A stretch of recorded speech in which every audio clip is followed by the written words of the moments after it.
Movies are just the ticket when we need to be entertained, inspired, or whisked away from the shackles of routine and responsibility.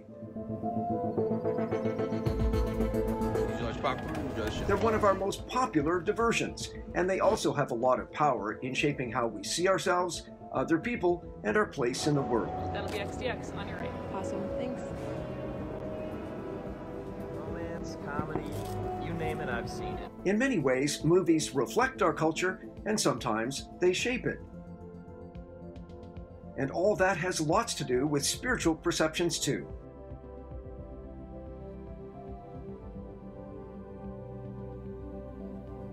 So, grab your refreshments, settle in, and let's look at the big picture.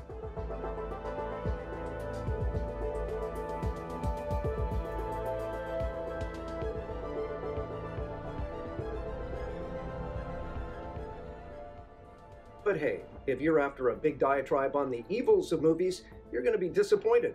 I love the movies, and you can probably tell because our whole rec room is decorated in a cinema motif. Not only that, there's a growing body of research that says most movies are an absolutely positive influence. According to social scientists, movies encourage emotional release and have a cathartic effect that teaches people to be more comfortable expressing what they're feeling. Films, even sad ones, can make us happier. Though it seems counterintuitive, sad or distressing stories often make our own problems look smaller and make us grateful for what we have. Movies also help us make sense of our lives because they give us different insights and perspectives, new information, and fresh ways of seeing ourselves and the world. The films we watch even bring a sense of relief and well-being because the experience releases the hormone dopamine, which produces feelings of pleasure. That seems to intensify when we watch with other people and it becomes a shared experience. Last, movies also give us a much-needed break from our own struggles and challenges. There's nothing wrong with escapism, as long as it doesn't become a way of life. Now, look at that list again.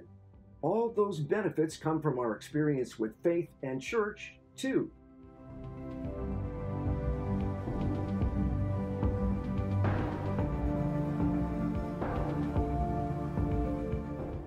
Before we go any further, I want to clear up a myth. Years ago, researchers believed in something called the hypodermic needle theory, and it went something like this. It was thought that if the public went to movies and saw depictions of sex and violence, they would act out those things in their own lives, almost as if there was a needle injecting those attitudes and behaviors right into them. We now know that's not true. The overwhelming consensus is that depictions of sex and violence do have an effect, but it's a different effect among different people, ranging from almost nothing to the extreme. Exposure is only one factor. Sitting in a movie theater won't make you a deranged killer or a superhero any more than sitting in a church building will make you act like a Christian.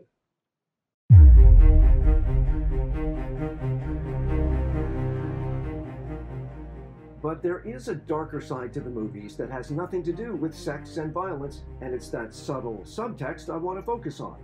And the best way to illustrate it is to look at how filmmakers use special effects, known in the business as SFX or VFX, for visual effects. Special effects are used when a reality shot would be too impossible or too complex, too expensive or too dangerous. Or, obviously, if the scene is rooted in long-gone history or is purely the product of the director's imagination, like the future, fictional places, or inventive creatures. In essence, effects are used to enhance reality or replace it.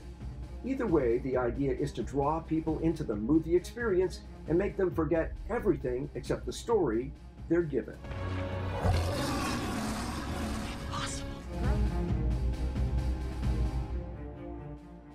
That's not all that different from how our culture works.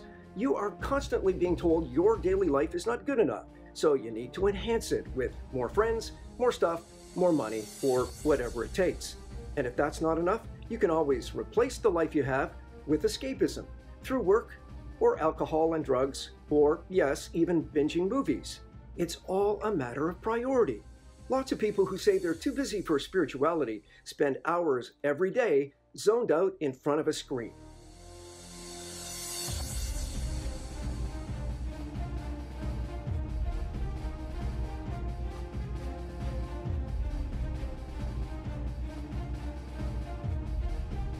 But here's the thing. Since we're so used to visual effects, almost nothing surprises us anymore. It takes a lot to impress us, forcing filmmakers to constantly up their game.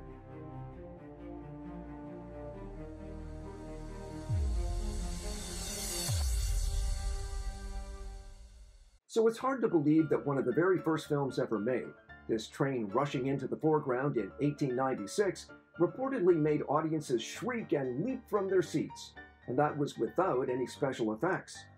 Those came a bit later as the novelty of watching scenes from everyday life began to wear off. Early movie makers turned to comedy and burlesque.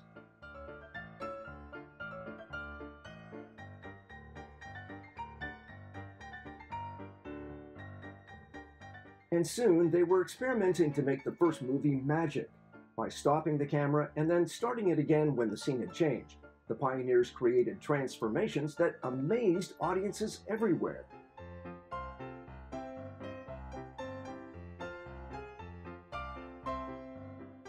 In this scene, the actor was replaced by a dummy, and unsuspecting moviegoers of the day were shocked and horrified.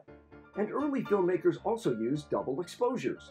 They simply rewound the film in the camera and recorded a new series of images on top of the original ones. It was these early tricks that laid the foundation for what would become special effects.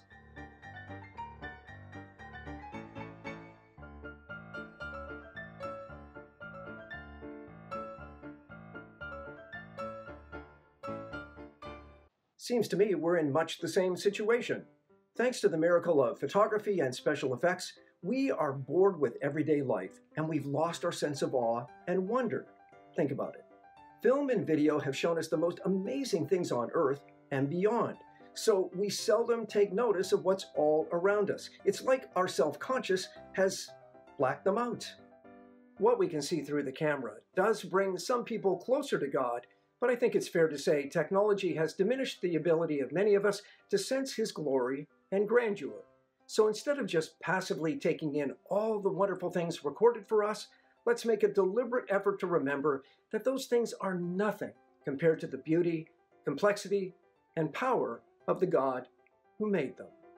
To go a little deeper, let's look at some of the more common special effects and what they can teach us about spirituality, starting with perspective. By the time movie studios took hold, cinematic magic was well entrenched.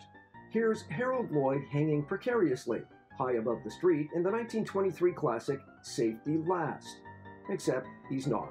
The set was built at just the right height for the actor's death-defying feat, but on the roof of a building across the street from the ones you see on screen. By shifting the camera's angle and perspective, it creates the illusion of danger. We see only what reinforces the story being told. And in the movie Modern Times, made in 1936, Charlie Chaplin roller skates in a department store under renovation and comes perilously close to falling over a ledge. But again, it's a trick of perspective. What the audience doesn't know is that part of the background was painted on a piece of glass placed in front of the camera. The painting blends seamlessly with the rest of the scene. That same technique allows Mary Pickford to kiss herself in 1921's Little Lord Fauntleroy. She can move behind her own face thanks to a detailed silhouette of herself painted on glass. The camera is in a metal frame, so it can't move. A wizard is never late, Frodo Baggins.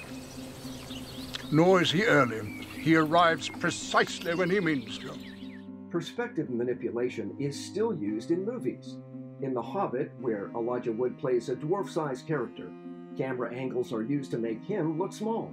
He's also given oversized props, while his fellow actors are given undersized props to heighten the size difference. When Wood is with other actors, they're placed far apart, but the camera is positioned to make them look much closer. And when you can't see the actor's face, the director uses the classic wig on a child trick.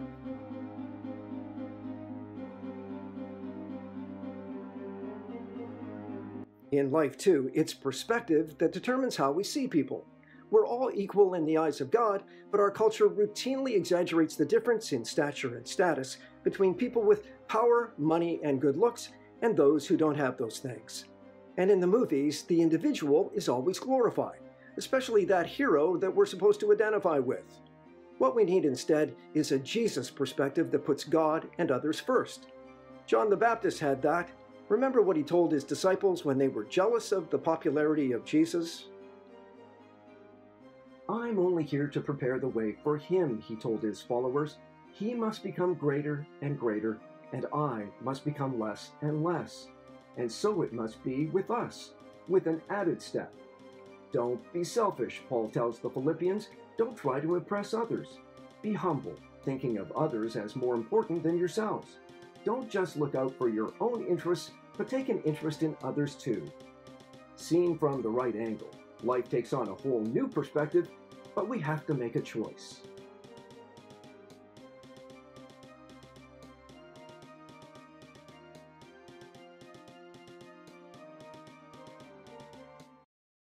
In this segment of a 1926 film, Colleen Moore does a seemingly impossible trick with her eyes, and it's done with a mat, a covering that obscures half her face while the scene is shot twice so the two images can be combined later. It's brilliant. Buster Keaton used the same technique in his film Sherlock Jr.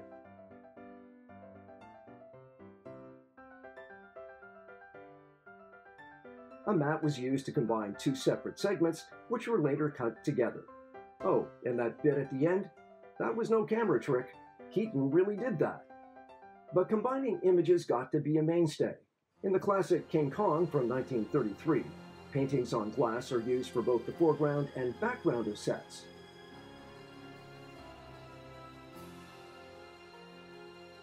In this scene, a previously recorded segment with Fay Wray is projected onto a portion of the set. Other projected bits feature the giant ape in front of a window, or confronting a train, or high atop a mock-up of the Empire State Building. 70 years later, it's Spider-Man on the Washington Monument, using a green screen instead of rear projection. When filmmakers shoot in front of a green or blue screen, that color can be digitally removed, leaving only the actors. Then any background can be added behind them. And in movies, it's usually a computer-generated background. This feature is often combined with motion capture technology.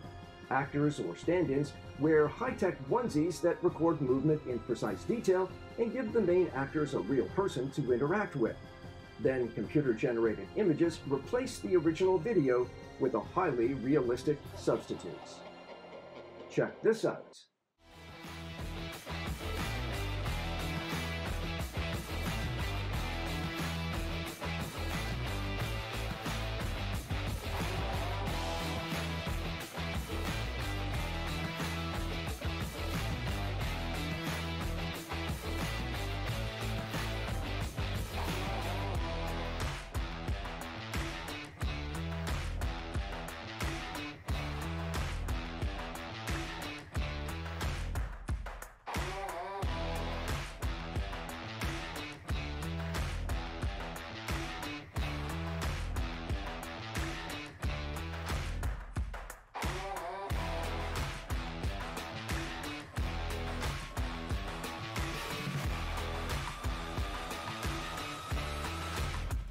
Combining two images may make for great filmmaking, but it doesn't work in the realm of faith. Yet so many Christians insert themselves into a secular backdrop and act like that's where they belong.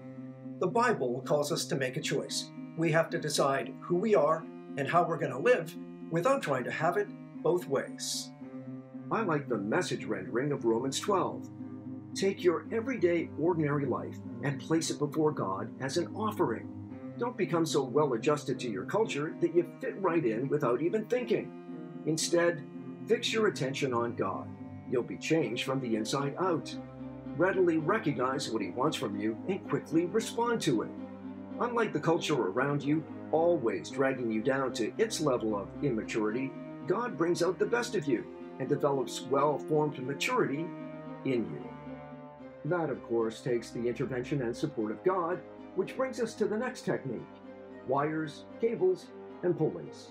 We've come a long way since Douglas Fairbanks slid down a sail in the movie Black Pirate by cutting it with his knife. By the way, both the camera and the sail were placed at an angle, and the actor's blade was attached to an invisible pulley and counterweight. Now, pulleys and cables are used everywhere.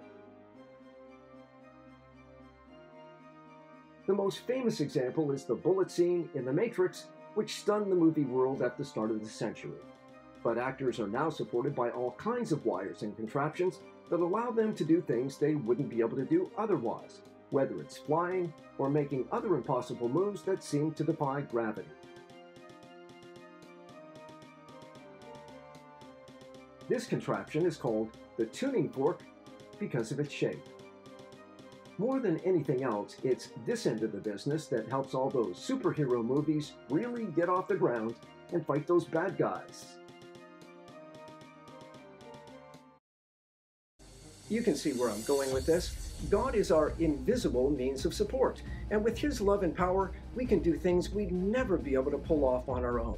That includes soaring to new spiritual heights, navigating the challenges of life with stability and maturity, and yes, fighting off the very real forces of evil in this world, like racism, poverty, and oppression, and the pride that makes us treat people in ways we never should. Those who wait for the Lord shall renew their strength. They will mount up with wings like eagles. They shall run and not be weary. They shall walk and not faint. Don't be afraid, for I am with you. Don't be discouraged, for I am your God.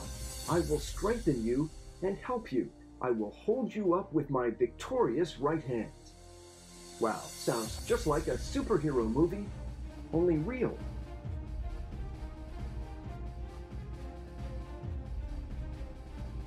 Remember what we started with. In the movies and in life, those framing the story only let us see what draws us deeper into what they want us to believe. The ugly or unseemly side of manufactured reality is kept hidden. Much of what we're drawn to doesn't exist in the first place, and lots of the things that seem so exciting are totally fake. So, despite what we see on screen and in the wider culture, the story is not all about us, and happiness does not come from what you have or do, but from who you are. Fantasy is a nice place to visit, but you wouldn't want to live there because you'd be doomed to disappointment. So don't let the insidious insinuation that you're missing out make you dissatisfied with the incredible blessings you already have.